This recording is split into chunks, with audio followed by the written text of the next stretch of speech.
All right, well, thank you all for participating. And I just want to start off with a introduction. So I want to give you all an idea as to who we are and what we do. So for those of you who are not familiar, we are CIELO, stands for Communication for, stands for Community for Innovation, Entrepreneurship, Leadership, and Opportunities. So we've been around for some time. We officially launched in 2015, but we've been helping clients since 2012. We're a nonprofit organization helping aspiring entrepreneurs become business owners. Being that we are a nonprofit, we do not charge for our services. All of our services and programming is at no cost for our clients. So we don't charge for what we do. Everything is free. We do help you build and develop the entrepreneur mindset needed to help you achieve success. We provide the resources and guidance, and you provide the hard work and passion. So what are the services that we offer here at CIELO? We do have small business development training. We do offer a monthly entrepreneur workshop series, just like this one that you're attending today. We offer one-on-one small business coaching. We do have staff available to act as a coach and talk to current business owners or aspiring business owners. We also have a client navigation team that helps to support our clients to business launch, and even afterwards, we'll be a resource for you while you're in business. We have a microgrant program for CIELO business startups. So if you go through our programming, specifically our small business startup program, and you complete it, then you may be eligible to apply for a microgrant that goes towards startup expenses. And we also connect to small business resources and services. Again, if you need any sort of support while you're going through this entrepreneurship journey, we're here for you. So some upcoming events that we like to share. We do have our next version of our CIELO Small Business Startup Program starting on November 14th. So that's going to be in about a month and a half. We're currently in a startup program right now, but in terms of what it looks like, take a journey on the Entrepreneur Roadmap to Business Launch. This is a 6-week training program for entrepreneurs and startups. It includes 3 weeks of live classroom training, along with one-on-one business coaching, 3 weeks of one-on-one business coaching.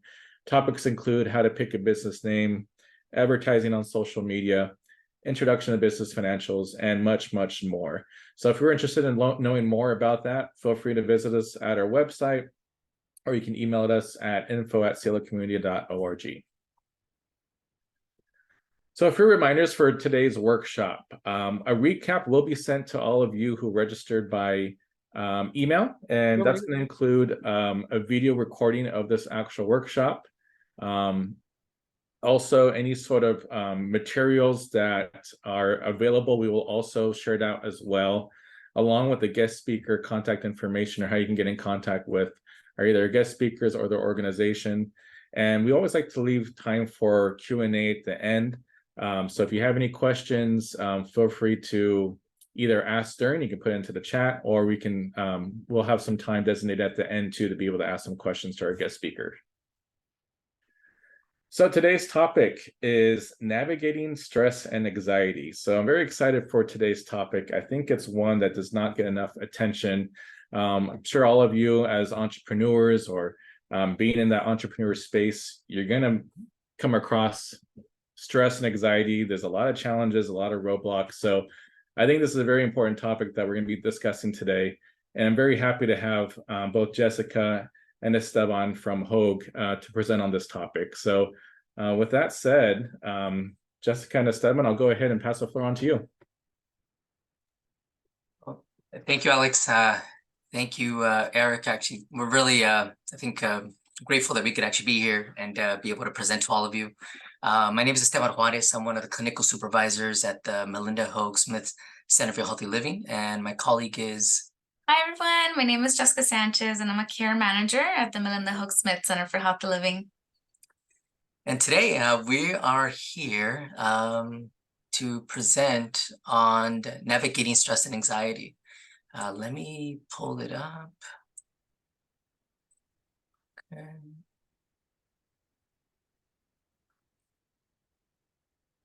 And everybody can see it? Yes. Perfect. Okay, so before we get started, what I want to do is a little bit of a mindful practice. So if you could, let's, why don't you please sit up on your chairs. Put both your feet on the floor. I want you to really feel grounded as to what, to being present and being here today. Please close your eyes and put your hands on top of your lap, on top of your legs, whatever feel most comfortable for you. Remember, we're going to close our eyes and we're going to practice the 3 3s, which is we're going to breathe in through our nose for 3 seconds. We're going to hold for 3 seconds. And then we're going to release through our mouths for 3 seconds. Okay, we're going to do that a few times. And I just want you to kind of sit back, relax, and let's just focus on our breathing. Okay, so ready? 1, 2, 3. Hold for 3, release for 3. Again, breathe in. Hold for 3, release for 3. One more time. Hold, release. One last time, all right? Ready? 1, 2, 3. Hold for 3, release for 3. Okay, let's open our eyes, all right? Let's jiggle some of that energy, that negative energy that we've had throughout the day, all right? And let's get started, all right? So to start, we have this picture. If you can probably see from the pictures, there's 2 sides to it. The one on the left is probably something that we can all relate to. That's probably normally how we run our lives every day. We have everything where, as how the saying says, it's our mind is full.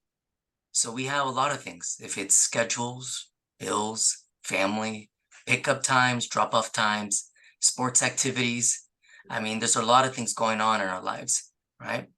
And on the other side, on the right side, we're talking about being mindful. And if you can see from the picture, it's kind of like clear skies, only the trees, only the sun. And it seems like this road that we're about to follow. I think when we think about being mindful, after even doing this practice, this breathing practice, is to be mindful, being present, being in the here and now, right? And I think I want you to think about that as we go through this presentation, just to being more present as to, I know maybe right now, but maybe going forward after today's presentation, right? The goal of today's talk is to learn how to best manage stress and anxiety. As you will see probably through the presentation, there's going to be a variety of components, almost understanding where stress and anxiety comes from, how to even understand certain thinking patterns that we have, and more importantly, strategies of how to use it, how to manage it, right? Because we're not literally going to take away anxiety and stress, but we're going to learn how to manage it. So from the CDC, they talk about one of the main questions is to understand what is mental health, all right? And if you read from this slide, it really reads as to one person's own ability to understand themselves, how they perform well when it comes to their, I think it's almost in their environment, and more importantly, how their community, how they're contributing to their community. Understanding your mental health is very important as to, I think, when you start noticing when something's not right. What this doesn't state is sometimes when stress, anxiety, schedules, sometimes even conflicts that arise in every day as to how it affects mental health. What is anxiety? It is a fear response. It is a natural fear response that we all have. And that fear response sometimes is how, if you probably noticed, sometimes very automatic. And we'll dig a little more deeper into it, but it's understanding your flight and flight response. And sometimes when you think about anxiety, it's such an exaggerated response to a stressor or a conflict. Right? And I think on the last of it, as you look at the picture, it says it's the oh no disorder. Because in reality, when you think about anxiety and stress, it's that, oh no, this is happening to me right now. Types of anxiety disorders. In our field, as to being a clinician, we will deal with a variety of different types of disorders. The first one is called the generalized anxiety disorder. Generalized anxiety disorder is something, it's called GAD. It almost seems like having a fear response that something bad is going to happen. But this is kind of constant. You're constantly worrying about, sometimes even I've had clients that actually fear that they could die today, or that they could be driving and something can happen at any given moment. The second one is called separation anxiety. We see this more frequently in children, but I've also seen it in adults. And it's sometimes when it comes to individuals having, or children having a problem separating from their parents, or an important figure, important loved one, right? We also see it in adults, where when it comes to, they have a separation anxiety to a partner or a significant other. Panic disorder. This is kind of when you start experiencing anxiety and stress, and then panic arises. And panic is kind of an asymptomatic response. So you start feeling physical symptoms, palpitating heart, shortness of breath, hyperventilating. I've had clients that when they describe a panic disorder, a panic attack, it's kind of like almost feeling like they're about to die, right? Very severe, at the same time, very traumatic. Social anxiety disorder. And it's as someone starts having a lot of anxiety, almost seems overwhelming anxiety of being social, connecting, going outside, right? Talking to people. Sometimes that alone has a very overwhelming anxiety response. Well, it becomes very overwhelming for certain clients or certain individuals. Phobias. Phobias can look, in some ways there's different types. There are people that have phobias to animals, bugs. If it's cotton balls, I think you probably heard something like that. Something very small, sometimes they're very unique in itself. Common symptoms of anxiety. There are physical changes. You start noticing certain changes. For some individuals, it's weight loss, weight gain. They have trouble sleeping. You've probably all had at some point having restless sleep, where you're waking up, you're tossing, you're turning, you're trying to find that best angle to fall asleep. So restless sleep is one of them. Agitation, restlessness. Some people hold their stress on their shoulders. So they have a lot of stress, tension, migraines, headaches. There are a lot of physical changes and effects when it comes to experiencing elevated amount of anxiety and stress. Changes in thinking. Sometimes when it comes to anxiety, that we think, act, feel, think very quickly. We have racing thoughts. We have a difficult time concentrating, right? We're almost sometimes we're in a different place. Our mind's over here and we're not present, right? We're very harshly critical, become very judgmental. We're even sometimes very hard on ourselves for feeling these things in this moment. Feelings. There are some changes also when it comes to your emotional health. Some feel worthless, hopeless. There's also clients that instead of feeling, when they're experiencing elevated anxiety, they start feeling depression, depressive symptoms, right? People become very impatient, angry, aggressive in their emotions due to their frustration about feeling this on a constant, consistent basis. Anxiety can look very different. I think that's Jessica's. I'm sorry. When I keep going, Sorry. Jessica, please. Yes. So anxiety can look different or manifests itself in different ways. Some people experience avoidance, which is when someone is constantly avoiding stressors or responsibilities because of feelings of discomfort. A lot of people experience rumination, which is when someone overanalyzes or overthinks a situation over and over in their head, which can cause people to think that that's the way of resolving the problem, but it leaves them feeling stuck. Now, with perfectionism, we have a certain style of thinking. They feel that everything needs to be perfect because they have a fear of making mistakes. Lastly, rigidity. This is when someone doesn't like or is not flexible, with change. And have a it's my way or highway mentality. And we will touch on these a little more in our presentation as well. Next slide. Thank you. So as we know, we constantly are having thoughts coming in and out of our minds, and sometimes those thoughts could be negative. For example, be thoughts of being a failure or being worthless. And sometimes it's easy to get stuck by these thoughts, right? Or get hooked by these thoughts. But it's important to remember that thoughts are just thoughts and they don't equal the truth. It's just noise. And another way you can think about this, right, is viewing our minds like a radio. Sometimes it broadcasts positive and useful things, and other times it broadcasts negative things or all the terrible things going on in the world or with you. So this negative part of the broadcast would be what we call the radio doom and gloom, right? But like a song that we may listen to in the radio, we can focus on every single lyric, or other times we can just span out and have it playing in the background. So when the radio doom and gloom is broadcasting in our brains, simply acknowledge it and name it and say, here's the doom and gloom, right? The I can't do it, the predicting the worst, or I'm not good enough story.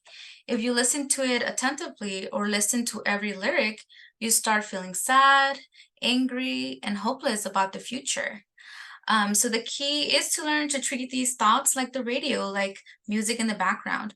You can't turn it off, but you can learn to keep going without focusing on every negative lyric as though it's true. And also remember, we can't shut off our brains, right? But we can learn to manage our thoughts or only focus on what you need to focus.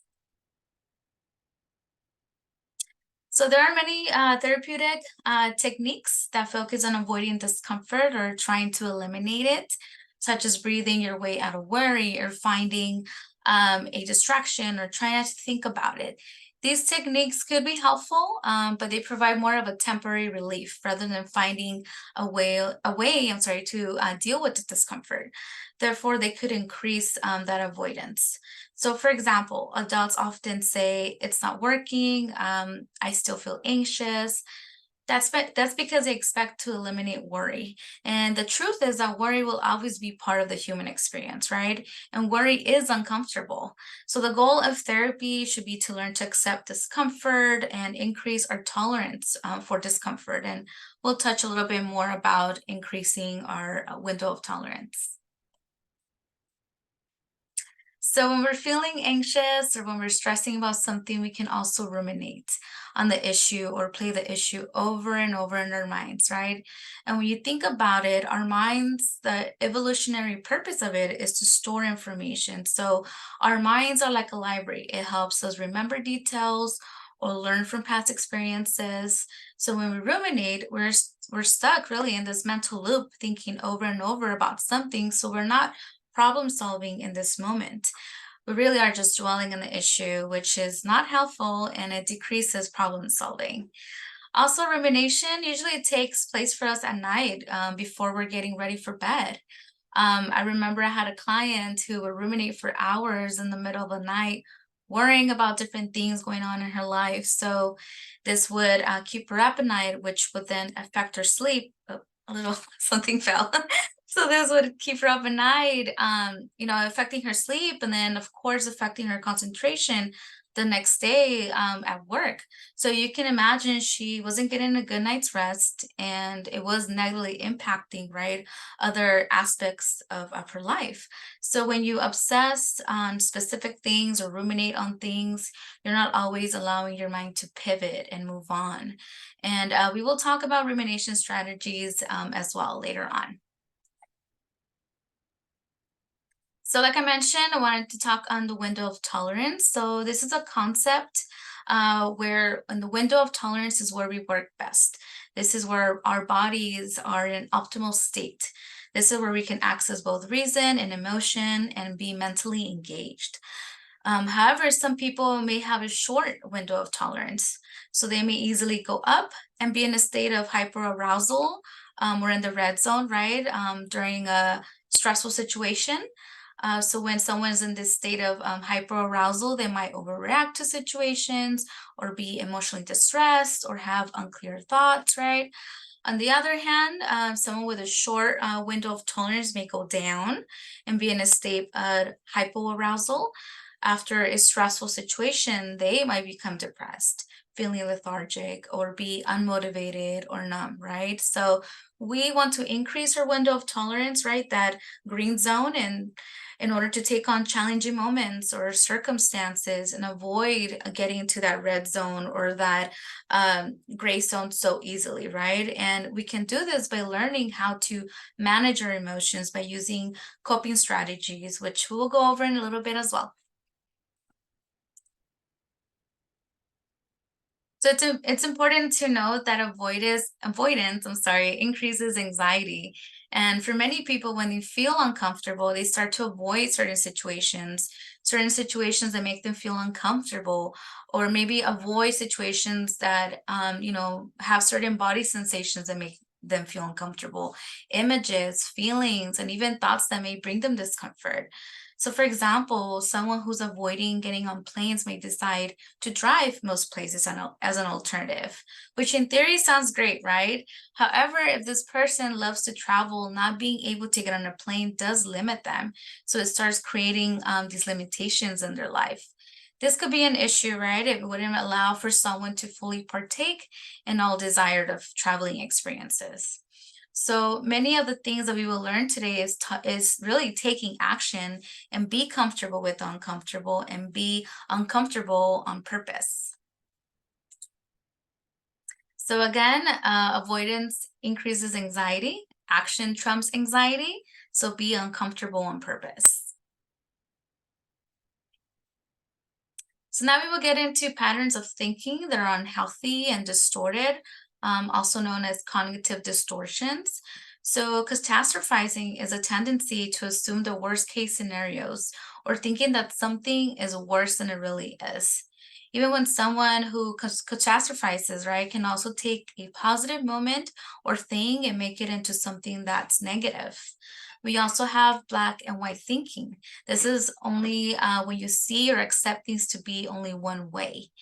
So things can, for many things, are not just black and white in life, right? Or it could only be this or that, or only have two definitive outcomes. This is, our gray area. There is a gray area, right? Meaning there could be so many outcomes to a situation. And overgeneralizing occurs when someone believes there is no other outcome or things will only be one way. So take, for example, someone who goes on a job interview and doesn't get the job. They may overgeneralize things and say, I will never get a job. But in reality, this single experience does not define their ability to get a job down the line. We also have avoidant, right? This is when someone finds excuses not to do things or gives very good excuses not to do things. And lastly, we have future telling. So this occurs when someone is trying to predict the future or is always like 4 or 5 steps ahead, which can create a lot of stress if they're thinking too far into the future.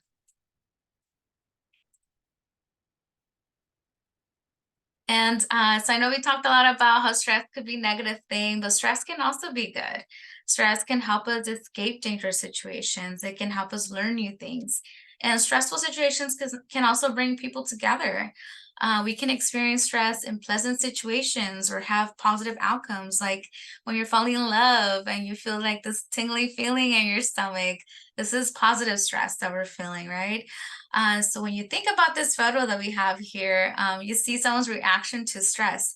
You have someone who responds like Spider-Man. They have like this tingle and they tingle in the face of danger, or their spidey senses go off. And then you have someone like the duck who's overwhelmed by a stressor or a conflict, or like it says, when I do it, it's called generalized anxiety disorder. So physiologically, we can experience stress, like going on a roller coaster ride, but this activity can also be exciting and thrilling and leave us happy or feeling happy after this, right? And also, it's important to recognize that we all worry, and it's part of the human experience. Like I've mentioned, there's a lot of things that can occur in our lives because life isn't certain. Things can be difficult, and many things are outside of our control. Like in this picture, this lady in blue is saying, I like change, but only a little bit at a time.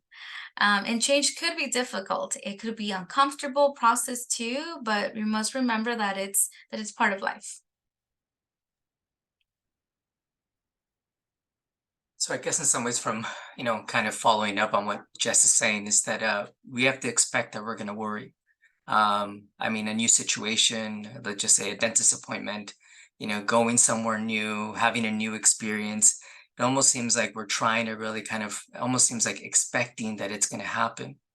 What usually happens is that sometimes we really don't validate what we're going through in that moment. So a lot of us think about, oh, we're just going to forget about it, or I'm going to ignore it. Or we tell ourselves, no, you're fine, just ignore it. And I think what happens usually as we start kind of having these anxious, stressful, worry situations is that it builds. And I know we're talking about something that is minuscule, well, not small, but I mean, it's just going to the dentist appointment. But I know sometimes every day we're dealing with things that are a lot heavier, paying rent, an illness, right? Going to the doctor, some type of emergency. And those things, as they build, it creates an elevated amount of worry, stress, and anxiety, which can affect your health and your mental health. So I think in some ways, when we're looking at how we handle things, we have an instinct, our initial instinct as a human being is we have stress responses. And these stress responses are the fight, flight, and freeze. On the top where you see the bear and the lion fighting, right? That is our fight response. So usually as to when something stressful, some type of conflict, some type of situation, usually there are those that actually fight. So what they'll do is take action. They take the step forward, right? On the right, there's the possum. And I know we've all heard that saying about they're playing possum, which means what? They're acting like they're not going to do anything, right? They're almost in some ways freezing to what? So that the danger goes away. So there are some of us that actually just freeze in those moments of stress and anxiety. The last one is the rabbit. So what does a rabbit do really, really well? It runs really fast, right? So that is our flight response. So there are some of us that actually in some ways in a time of conflict and stress, we run away from our problems. So what we do is we avoid, we turn back, because in some ways that's probably the easier way to confront the problem. To understand instead of our flight response and our stress responses is to understand our brain. So the front part of our brain is the prefrontal cortex. So what it does, it's our thinking side of our brain. Right? The amygdala and the hippocampus, which are the center part of the brain, the amygdala controls our instinct, which is our what? Our fight and flight response. The hippocampus is the historian, the librarian that we have within our brain. That tells you, hey, it has a history. It's been keeping records of what we do in these stressful situations. So sometimes what happens with some of us, right, is that we don't use our frontal cortex. We actually just use our emotions to solve our problems. Some of us will use retail therapy, food, right? We do unhealthy, maladaptive behaviors, right? Some examples could be drinking, drugs, right? There's some people that actually use self-harming to manage stress and anxiety, right? And that's sometimes when it comes to in our inner emotional instinct, we look at impulse. So what we're trying to do now is be able to use all three components. If they work in sync with each other, then in some ways you start making logical, rational decisions in these times of needs. So what does stress do to the body? On the left side is the short-term side of it. Short-term side of it is that it creates feeling, discomfort, worried feelings, right? Palpitating heart rate, right? Stomach issues, quickness of breath, shortness of breath, muscle tension. On the right side is the long-term effects of stress and anxiety. And sometimes it creates headaches, migraines, health problems, right? Serious heart problems, trouble breathing, panic attacks, increased risk of type 2 diabetes. So there's a lot of different types of concerns, short-term as to long-term. Dr. Lynn Lyons seems like she's done, is an author. She's written a lot of books, a lot of great books when it comes to understanding children with anxiety. And she talks a lot about the cycle of anxiety. And what happens in that cycle of anxiety is that there's a triggering event, right? In that triggering event, it creates worried thoughts. And there it is, our amygdala is triggered, right? That is the emotional side of our brain. Our physical, then there's a physical response. And what happens is that there's an increase when it comes to more worried thoughts, more stressful thoughts, right? Which creates a more intensified physical reaction to that stressor or that triggering event. So in some ways, in shortness, right, it just continues to build in this cycle. So these thoughts, these emotions just continue to build, and then at some point it becomes very overwhelming. Jessica talked a little bit about rigidity. Rigidity is kind of like this style of thinking that is very controlled. We want things a certain way. We don't like to move things. Change, hard, right?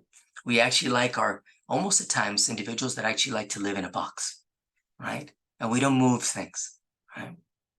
And if you think about the examples that are right there, it says like people are good or bad. There's a lot of black and white thinking, right? And and I think in some ways at the end of it, it really creates a lot of stress to really create and to keep that control and that rigidity. Perfectionism.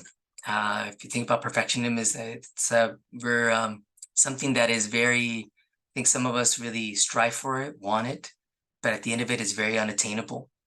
And when we're actually striving for perfectionism, it creates an elevated amount of pressure and stress to actually maintain it.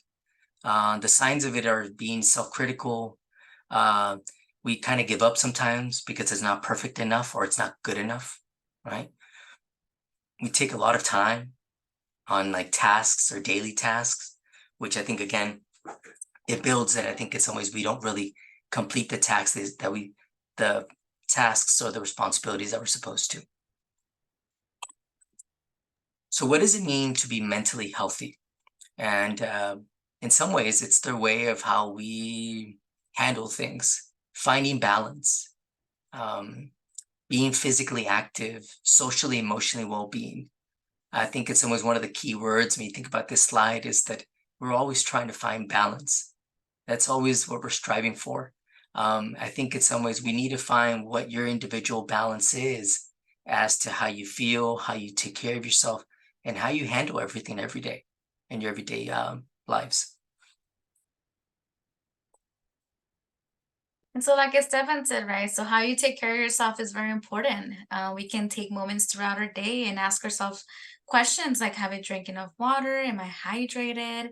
When is the last time I ate? When is the last time I moved? Or have I taken a moment to practice, some mindful breathing?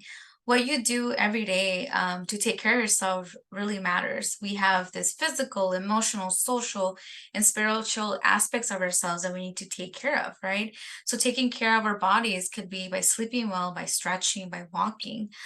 Emotionally, how we manage our everyday stressors. Some of it could be stress management, forgiveness, or even self-kindness. Social, sometimes we need to implement boundaries with people or utilize our support systems and continue our social relationships that brings us that support. Spiritual, for some, it could be, just having times for themselves. Some people enjoy meditation, making space for yoga, or just really having a place where they can relax. So Dr. Russell Harris, who is a world-renowned trainer of acceptance and Commitment therapy gives a great analogy about the importance of coping. So I'm just going to go ahead and read it off. So he says, when a big storm blows up, the boats in the harbor drop anchor, because if they don't, they will get swept out to sea. And of course, dropping anchor doesn't make the storm go away, right? Anchors can't control the weather, but it can hold a boat steady in the harbor until the storm passes on its own good time. And that's what we're trying to learn today, is how to deal with our personal storms or storms that come our way and how we can survive them. So how do we do this? How do we drop our anchor, right? So this is by first acknowledging our thoughts and feelings, so we notice them and name them. We then focus on connecting with our bodies. We can do this by, feeling our feet on the ground, or even if we're like sitting down, feeling the chair that supports us, or by even moving our arms and legs and doing just some movements, right? So what we're trying to do with these first steps is to engage in what we're doing and be more present. And you can also notice and connect with your five senses. So you can, what you see, what you hear, what you touch, what you taste, and, what you smell. The purpose is be able to just refocus on what we're doing. So sometimes people may be going through a difficult moment and they may not know how to express how they're feeling or put into words their emotions. So having a tool like the emotion wheel can really come into hand. And also emotions can come out in many ways, and people can experience emotions differently, or it can look differently, on some people. So sadness, for example, if you take sadness on the emotion wheel, sadness can come from disappointment. It can stem from guilt, from shame, or isolation. So it's important to recognize our emotions and understand exactly how we're feeling. So emotion regulation strategies is when you're identifying the emotions that we're feeling, which again helps us manage our emotions better. So if you name it, you can tame it, right? And we have to feel our feelings. So we can't be stuffing our feelings or waiting until we explode. In the long run, this isn't helpful for us. So a better way to manage our emotions is getting good at noticing them and naming them. So the next time you feel something, instead of ignoring it, stuffing it, or exploding, you're taking the time to just notice it and be able to manage it. So other ways to release emotions and release tension is through body movements. You can do this by dancing or by just, shaking it out, kind of like we did in the beginning. And then we have Paul Dienenston. He is an author and also someone who specializes in grief yoga, and he teaches body movements as a great way to release emotions. So one of the things that he teaches is moving your arms like a windmill when you're feeling overwhelmed, or being able to release anger in a more appropriate way. He also speaks on getting stuck on regret, or with the I could have or should have, or as he calls it, pulling weeds. The goal is not having regrets of how we, handle stress or anxiety. And then grounding, which is something else that you can do. This helps quiet the mind and regulate those extreme emotions that, for us to be able to just be in the present and be in the here and now. So I just want you to reflect on how we started this presentation, right? Esteban helped us get grounded by putting our feet in the ground and really just being in tune with ourselves. And that's really the purpose of grounding, is really to help us shift from to a more rational form of thinking in order for us to be more present. So here's some grounding exercises that you can practice. There's the item listing. So for this exercise, you just find a quiet place, set a timer for 2 to 5 minutes, and select a pleasant category. This can be like simple as ice cream flavors. You can just say them out loud or write them down, as many category members until the time is up. Again, this is just to help you reshift your focus on the here and now. The grounding exercise, which is the 5, 4, 3, 2, 1, you can use this exercise when you're feeling anxious or experiencing a panic attack. For example, those have been found to be very useful. You want to start with naming 5 things you can see, 4 things you can feel, then 3 things you can hear, 2 things that maybe you smell, and 1 thing you can taste. So this helps us, reconnect by utilizing our 5 senses. Another is distraction. So with distraction, you're simply just trying to find a way to distract your mind for a moment. For example, you can count by sevens, by your name, or describe something that is nearby and just in more detail, right? So distractions can help you refocus as well.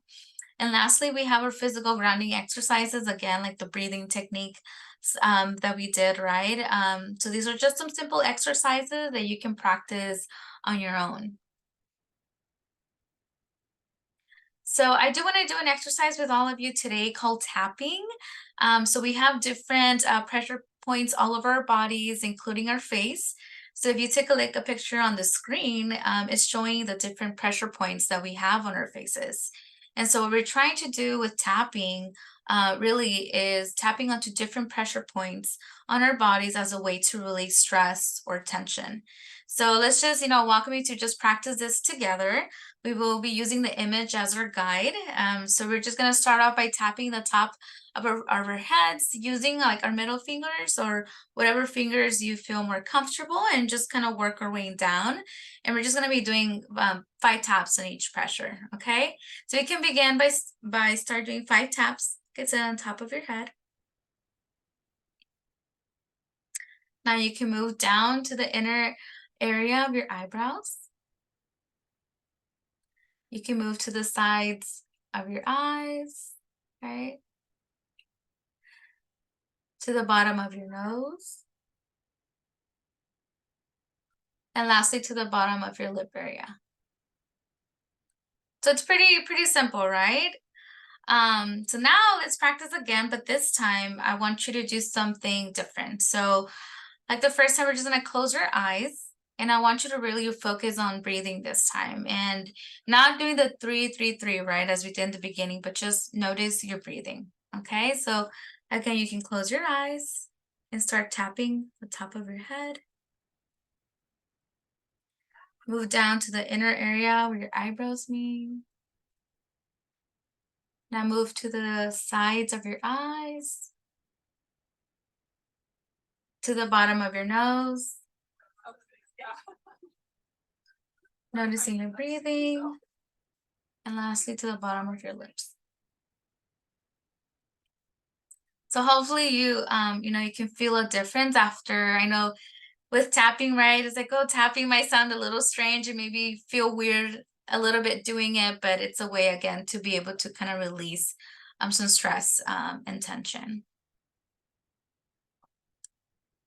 So something you can practice at any given moment is breathing. We do this every day, it's free, but we can focus on breathing, just being more intentional and finding time throughout the day to pause and really just breathe. So you can practice this through meditation, either in the morning, throughout your day, before you go to bed. During your break, right? You can maybe set aside 10 to 15 minutes or 5 to 10 minutes, right? To really just kind of take a moment to pause and just breathe, right? What I can tell you is that your body is going to feel a lot more relaxed after dealing with, certain stressor that you've been dealing with that day. Just really finding some time aside to pause and again, to breathe. It's going to help you feel more relaxed. Another way to take care of yourselves is by setting boundaries or practice being more assertive. So sometimes our messages are never really clearly defined, right? We can sometimes say, oh, I feel tired today, but we won't really give an explanation as to why we feel tired. So what we have to do with I statements, right, as we have here, is it have to be clear. It has to be like a clear definition of what your message is. So if you take a look at the 4-part message and how it starts is I feel when you, because I would prefer, so for example, I feel frustrated when you don't clean because the house gets messy. I would prefer for you to help me with the house chores. Another thing is some people may not or may struggle with saying no. Maybe they're always just saying yes, right? They're that yes person. So they have to just kind of practice more saying no.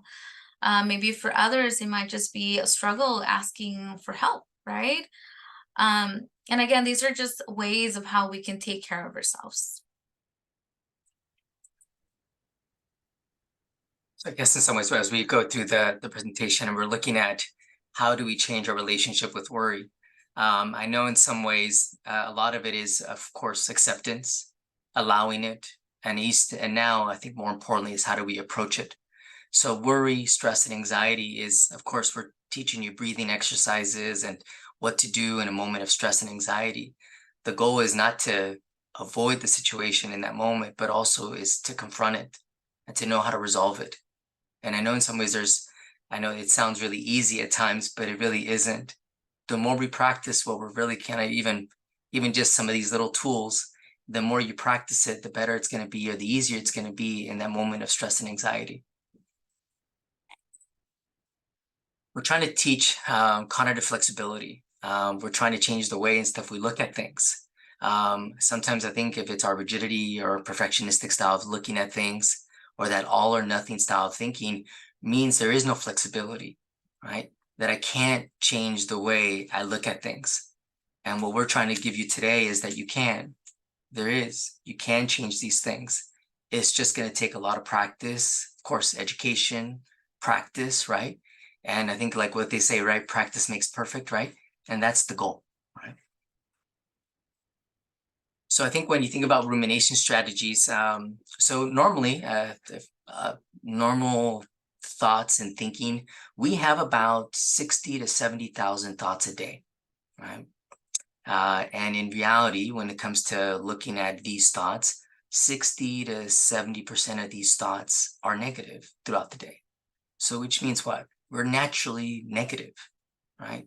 And that creates, I think you probably can really put it all together, is that it creates stress, anxiety, or more so sometimes negativity in our lives. So what we try to do is try to find ways to, in rumination of strategies that could help you kind of not think throughout the day or think at night until 4 or 5 o'clock in the morning. It's finding ways, the right time that you can do it. So for me, for example, right, I like to run. So in my runs, that is usually when I do my best problem solving.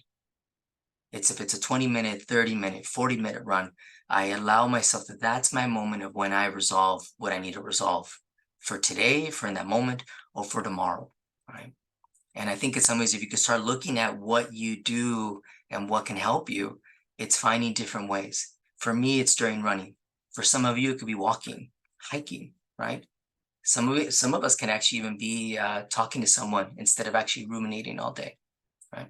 So I want you to look at strategies of what to do different and how to really work on that. We're trying to teach real problem solving. Like I think we've been kind of reinforcing is that I want you to look at that there are problems, there are ways to resolve what you're dealing with in that moment, right? There are strategies. Sometimes we get really narrow and very narrow-minded in how we look at things. We think there's only one solution to this problem, but in reality, there's a variety of different options out there.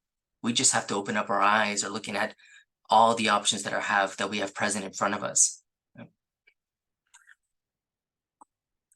We're looking at a very fixed versus a growth mindset. The fixed mindset is that sometimes it doesn't allow us to grow. We really do think like, you know what, I'm just really not good at things, right? I'm always going to fail. The growth mindset is that I want you to look at, you can grow. Maybe this moment and stuff is a hard moment, but we're going to overcome it, right? I think in some ways it's learning new talents, new skills, new ways to actually resolve our stressors. So why is our mental, emotional health important? I think for the most part, it's that, of course, this is for our own sake or for those that are here today, but also for some of you that actually have children. And I want you to really think about, we're the role models for them. They see us and they see how we handle our everyday stressors. Sometimes we're the right role model and we do it right and we handle it really well. Other times we're not the best of role models. So I think in some ways, of course, this is for us as adults and learning how to really handle our stressors, stress and anxiety, but also it's for the next generation. And I'll leave you with this. I hope that in this year to come, you make mistakes, because if you are making mistakes, then you are making new things. trying new things, learning, living, pushing yourself, changing your world. You're doing things you've never done before, and more importantly, you're doing something. So I think in some ways, if you really kind of just see that things are going to happen, good, bad, ugly, but I want you to also see is that that's part of like as to how things come up. Of course, these are normal things that will happen, but also at the same time, there are ways that we can overcome them and resolve them. So thank you for your time. I know we have, if you have any questions, we're more happy to answer them. I have a question. Can you hear me? Yes, yes, Oh, Lorna. okay. So I work at Golden West College with single parents, first-time college students, foster youth students. And I was wondering, do you guys charge to do a workshop, a Zoom workshop for our students? No, we do not. Everything as to what we offer, all of our services are free. I think it's always, we usually throughout the year, we have requests for presentations. So we're more than happy to help you with that. Okay, thank you. Thank you, Lorena. Thank you, Lorena, for your question. Yeah, any other questions for Esteban and Jessica? I don't have a question. I just have a comment though. Go ahead, Jason. This workshop was perfect. It was on time. And I say that because when in the beginning they talked about mindful. And if you are not, as an entrepreneur, and I'm telling you firsthand experience, if you are not mindful, your mind will become full. And it got to the point where I just like shut down because I had so many thoughts going through my head and perfectionism, like they said, and it really impacts your mental, the way you operate, the way you do things. And it took me a while to kind of brush my knees off and get back moving again. So I really appreciate this information. I wish I would have got this months ago, but everything happens for a reason. So I really appreciate it.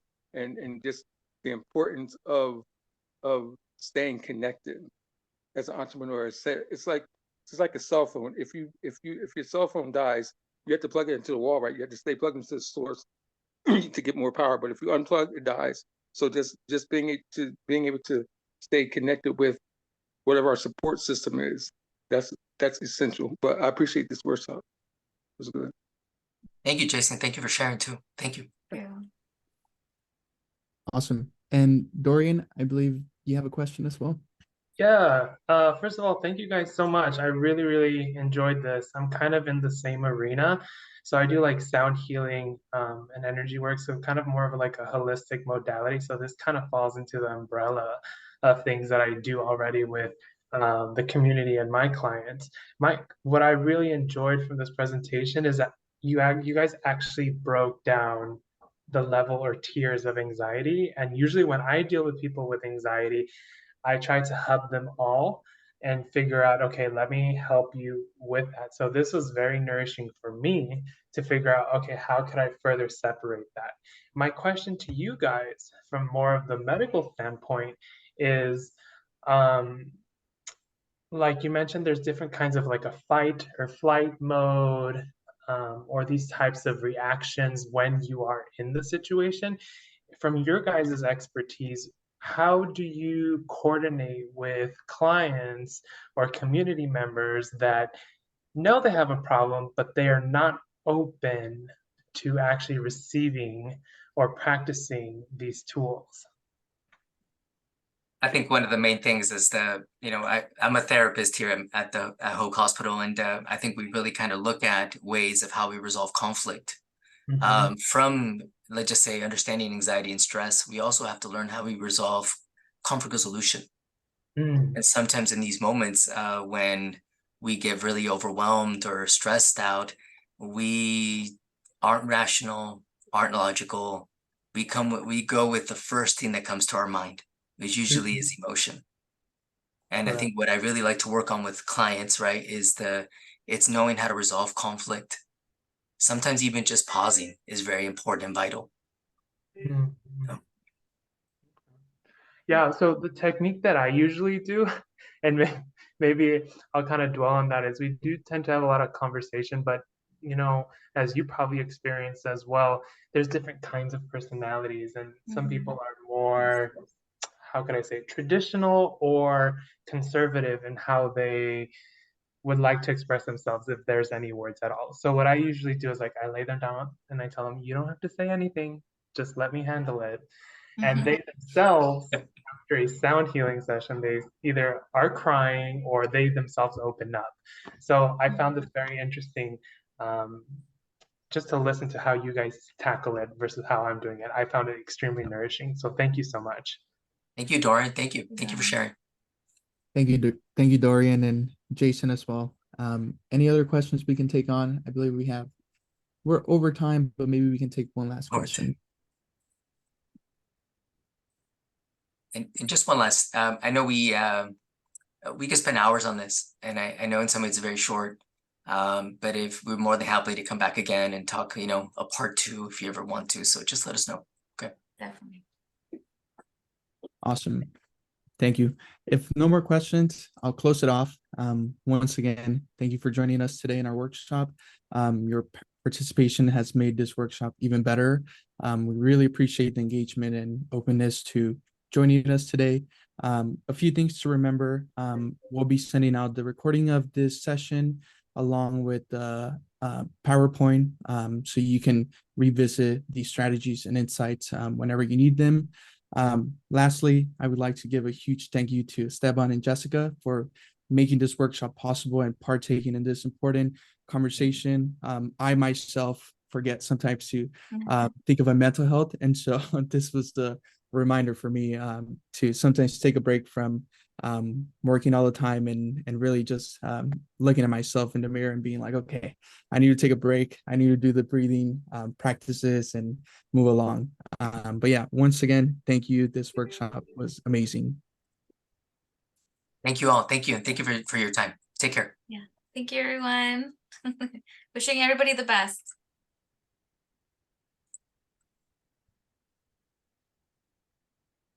And Alex and Eric, I'll make sure I send you the PowerPoint later today. Okay. So you guys have it. Yes. Thank you, Esteban. Thank you guys. Okay. You take care.